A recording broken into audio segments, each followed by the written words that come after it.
Hi. இன்றைக்கி வந்து ரொம்ப இம்பார்ட்டண்ட்டாக நிறைய பேர் கேட்டுட்ருந்த ஒரு டாபிக் ஜேர்னலிங் பற்றி இன்றைக்கி நம்ம வந்து டிஸ்கஸ் பண்ணலாம். நான் நினைக்கிறேன் இது வந்து எப்படி இருக்குன்னா, உங்களோட இன்னொரு வெர்ஷனை வந்து நீங்கள் ஃபாலோ பண்ணிங்கன்னா கண்டிப்பாக பார்ப்பீங்க. ஓகே, நான் வந்து என்னோடய பேக் ஸ்டோரி சொல்லிடுறேன். நான் எப்படி ஜேர்னலிங் ஸ்டார்ட் பண்ணேன். யூபிஎஸ்சி படிச்சுட்டு இருந்தேன்னா அந்த சமயத்தில் வந்து நமக்கு ஓவராக ஸ்ட்ரெஸ் ஆகும். படிக்கிறது ஸ்ட்ரெஸ்ஸு வேறு, நம்மளே நமக்கு இவ்வளோ இருக்குது படிக்க அப்படின்னு சொல்லிட்டு நம்மளே வந்து ஒரு பைலப் பண்ணி வச்சுப்போம்ல.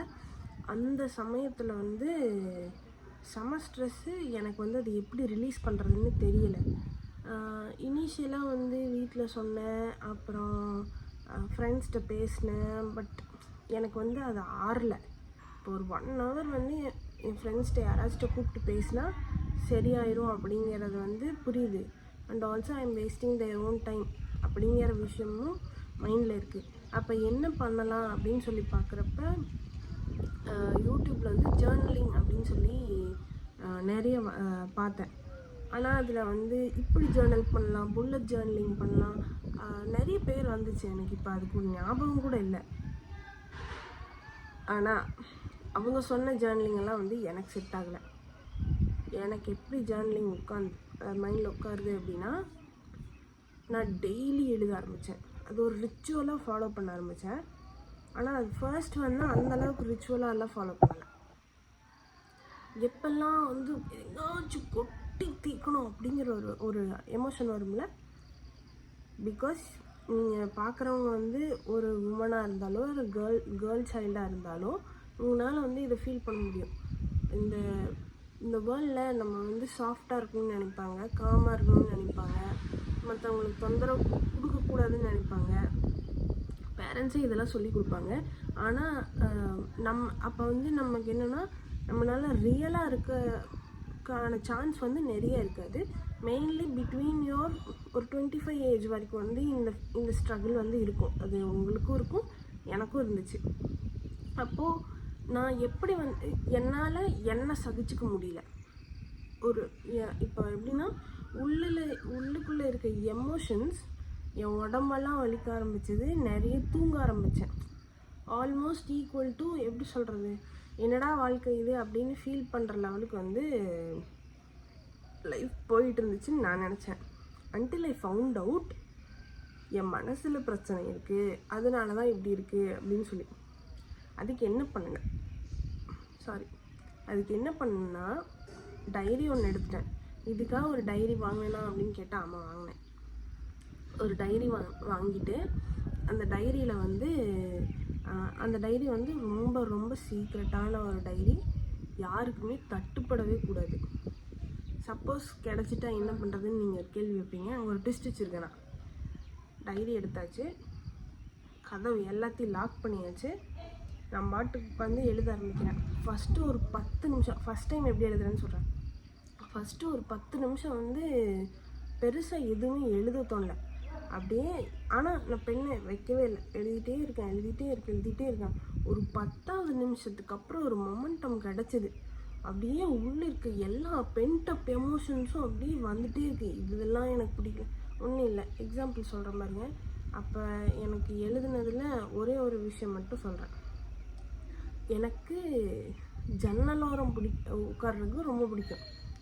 ஜன்னலோரம் வந்து ஒரு டைம் போகிறப்ப சளி பிடிச்சிருந்துச்சோ என்னமோ, எங்கள் அம்மா வந்து உட்கார விடலை. என்ன ஜன்னலோரம் கூட எனக்கு ஞாபகம் இல்லை. ஸோ அப்போ வந்து நான் என்ன இது பண்ணுறேன் அப்படின்னா, அந்த டைரியில் எழுதியிருக்கேன், எங்கள் அம்மா என்னை வந்து ஜன்னலோரத்தில் உட்கார விடல, அது வந்து எனக்கு பிடிக்கல அப்படின்னு எழுதினேன்.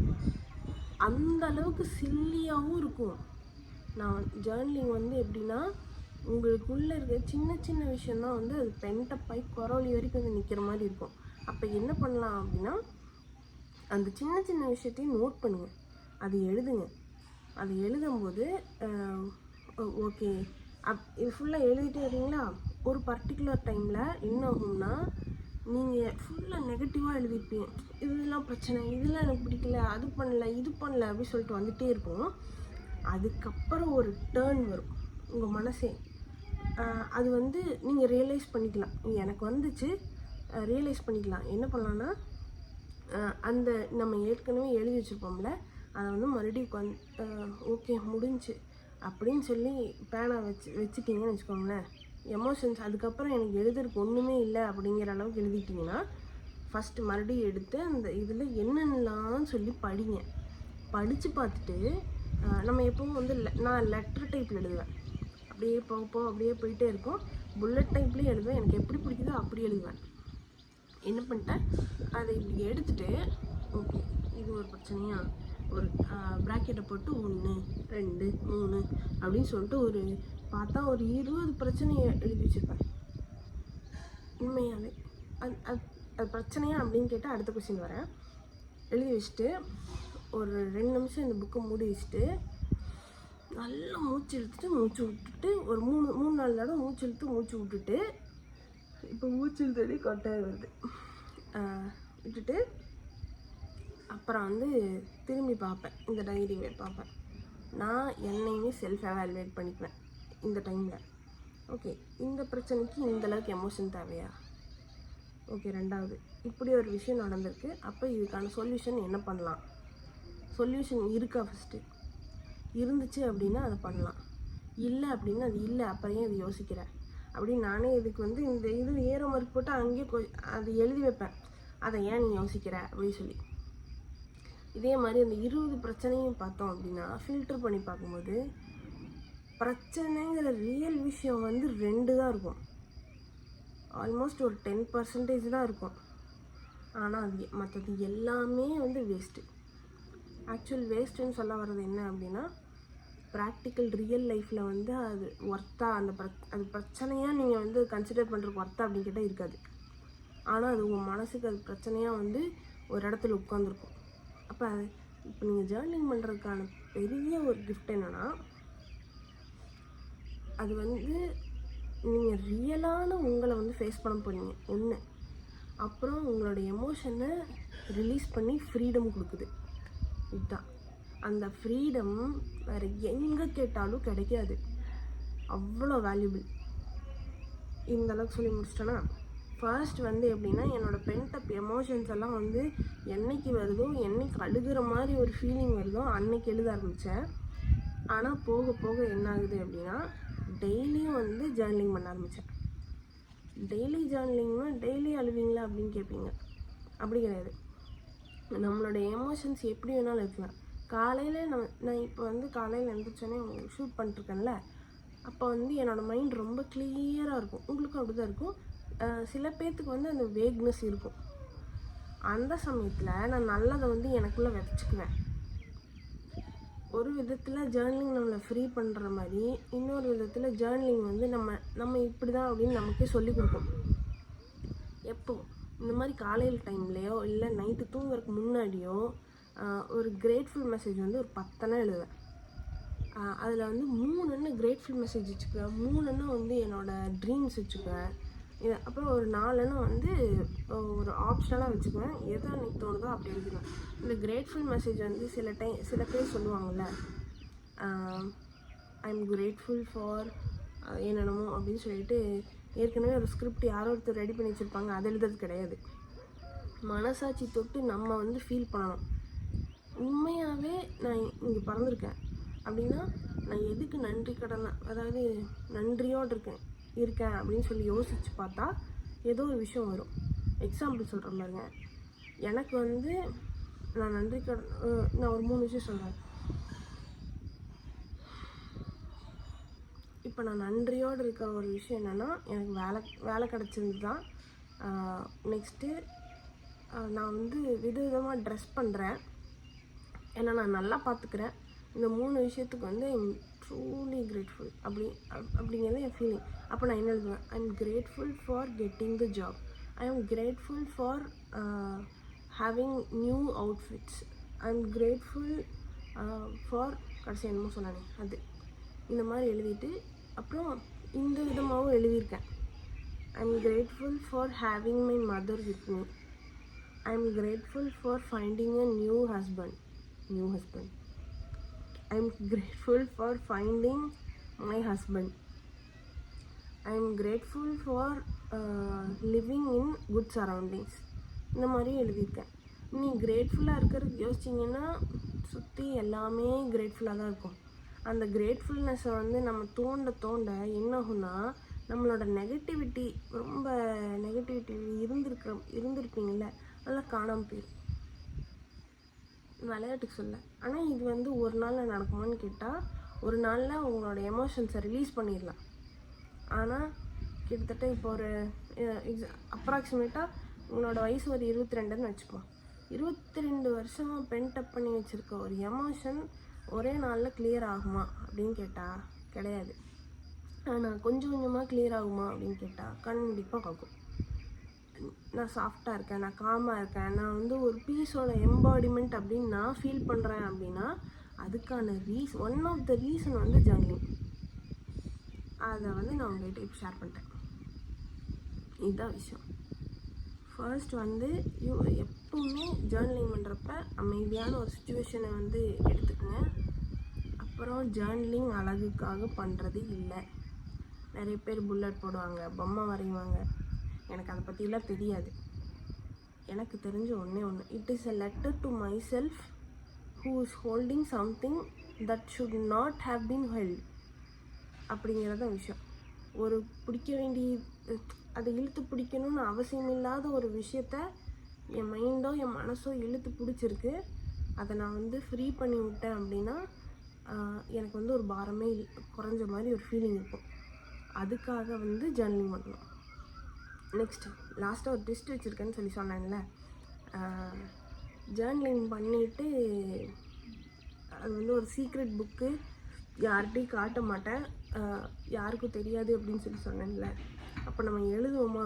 சப்போஸ் யாராச்சும் மாட்டிடுச்சுன்னா என்ன பண்ணுவீங்க?